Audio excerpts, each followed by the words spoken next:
جب تک جیوں میں آقا کوئی غم نہ پاس آئے، کوئی غم نہ پاس آئے۔ دنیا میں آنے والے انسان وہ خوش نصیب ہیں جنہوں نے اپنی زندگی کے لمحے کو کارآمد بنایا، کام کے لیے جیے اور کام کے بعد انتقال کیے، ورنہ عبث اور فضول جینے والوں کی ایک تعداد بہت زیادہ ہے، ان کی حیثیت کیڑے مکوڑوں سے زیادہ نہیں۔ انسان ایک عظیم مقصد کے لیے پیدا کیا گیا ہے، اور جب وہ اپنا مقصد بھول جائے تو پھر وہ کباڑ خانے میں رکھے جانے والے بھنگار کی مثل ہے۔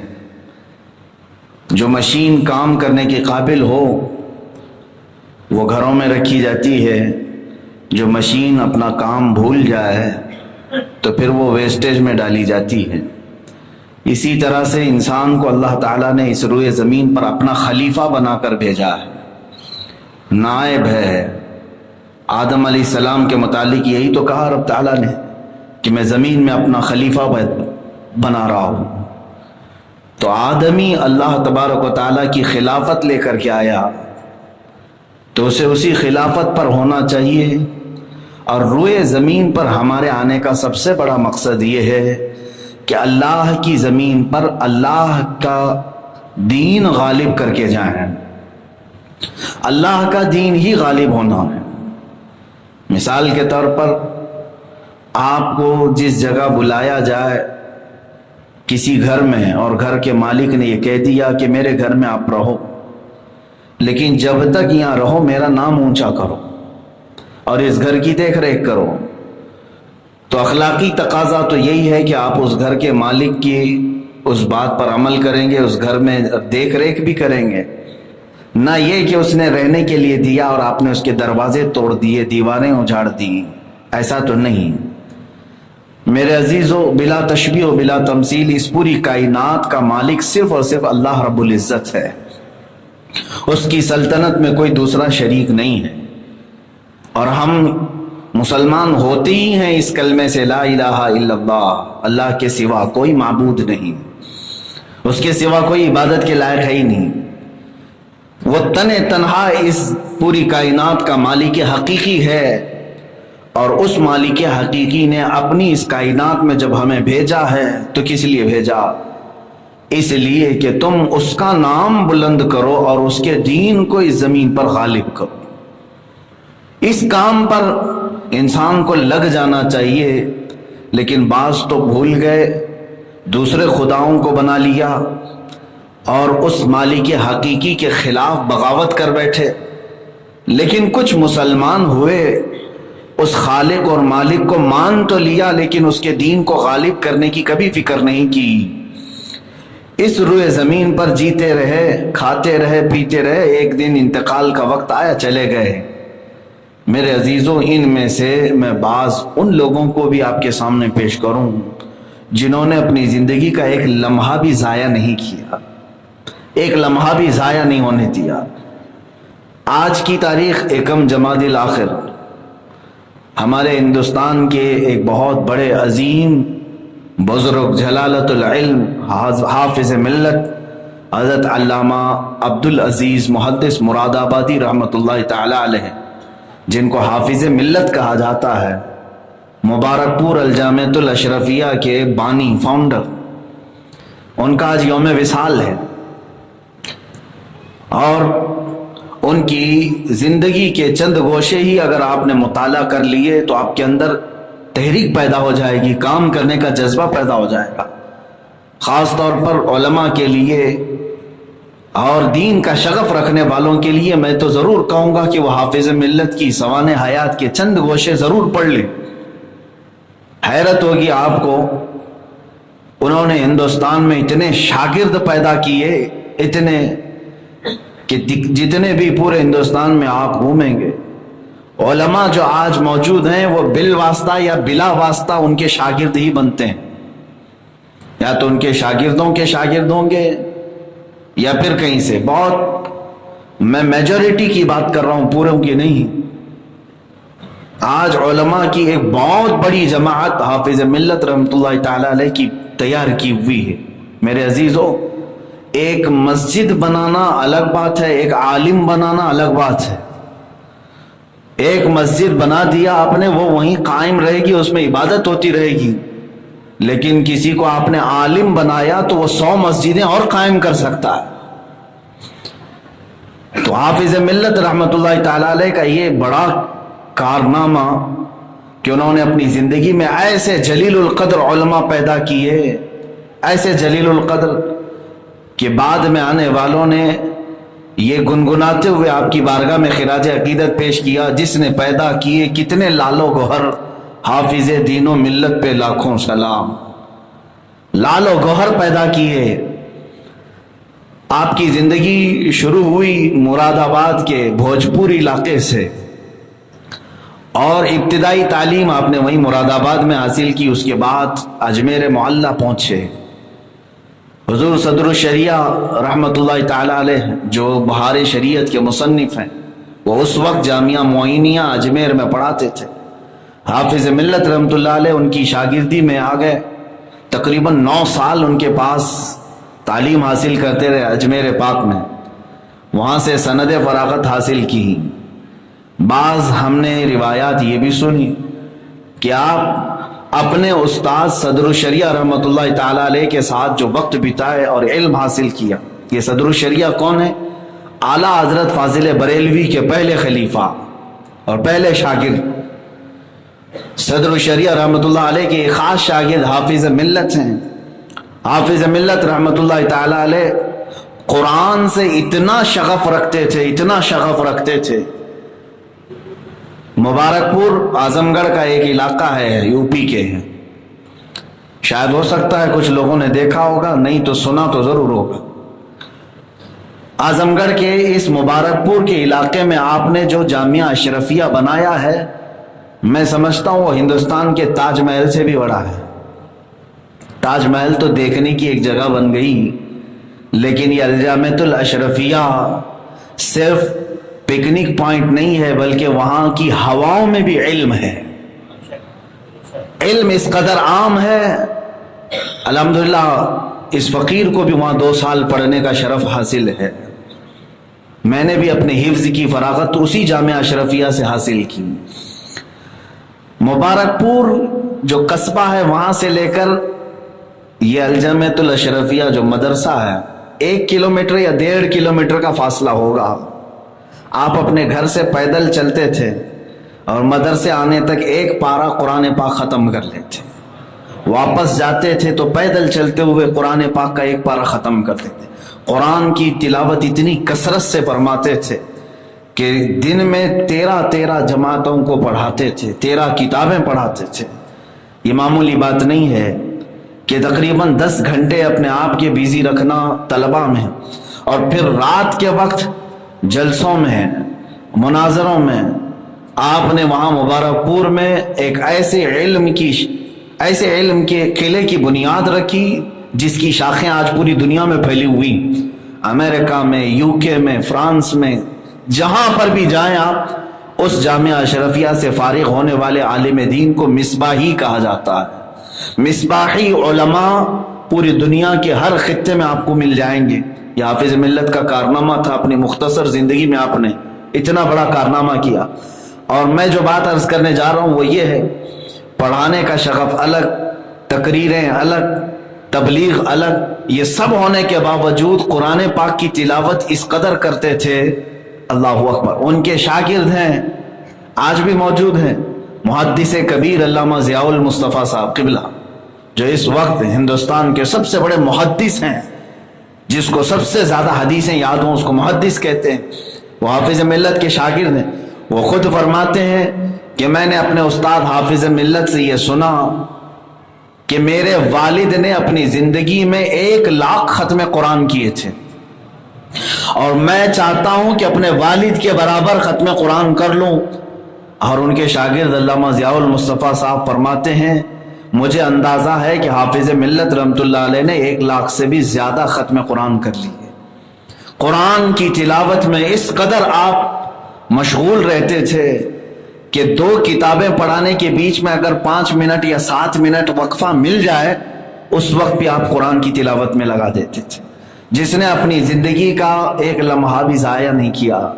84 سال کی عمر ہو رہی تھی آپ کی انتقال کے وقت، 84 ایئرس.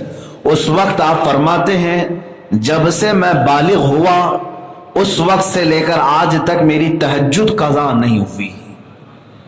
یہ وہ علماء اسلام ہیں جن کو اللہ تبارک و تعالیٰ نے اپنی سرزمین پر اپنے نبی کا وارث اور جانشین اور نائب بنایا، اور انہوں نے نیابت کا حق ادا کیا ہے.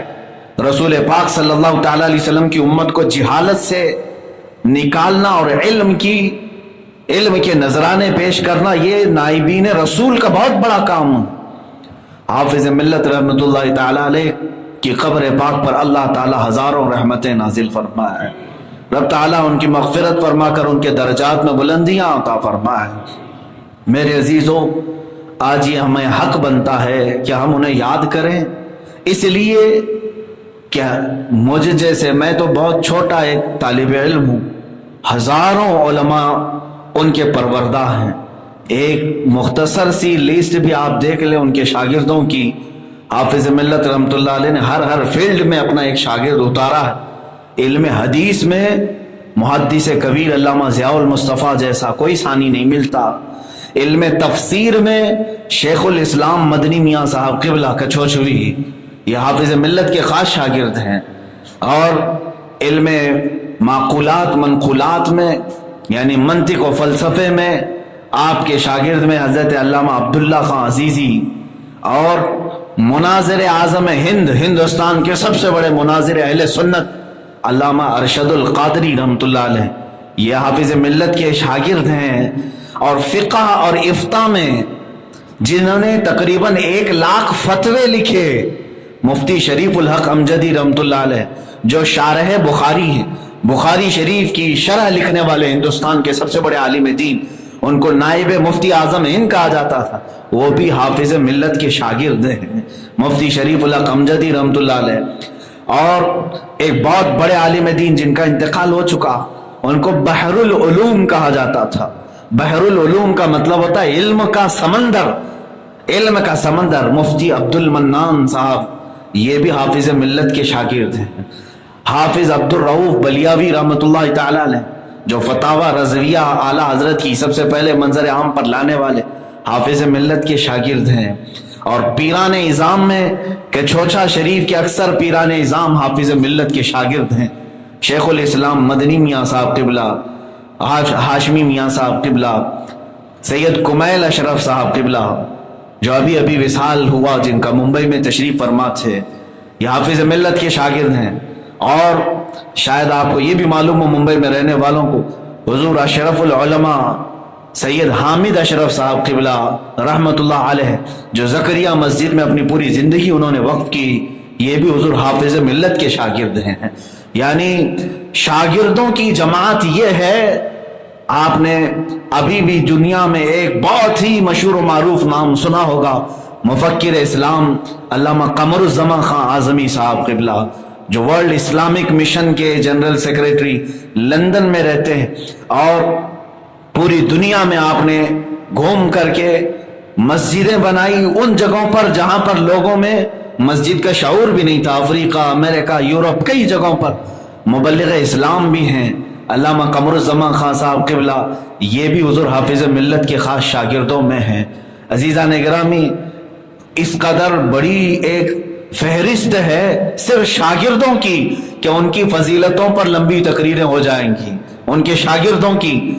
اور اللہ کا فضل و کرم و احسان ہے کہ میرے گھر میں جو مجھے علم ملا، میرے والد گرامی حضرت علامہ محمد ابن حسن علیہ الرحمہ وہ بھی حضور حافظ ملت کے خاص شاگردوں میں رہے. میرے والد کو 6 سال تک حضور حافظ ملت نے اپنے گھر میں رکھا، پالا، اور پھر سند فراغت لے کر کے والد گرامی ہمارے علاقے کے پہلے مصباحی عالم دین بن کر آئے. اور حافظ ملت رحمۃ اللہ تعالی علیہ کے شاگردوں میں بہت بڑی فہرست ہے، بہت بڑی فہرست ہے. ممبئی کی سرزمین پر کتنے بڑے بڑے اکابر علماء حافظ ملت کے خوشاچین تھے، ان سے حاصل کیا ہوا علم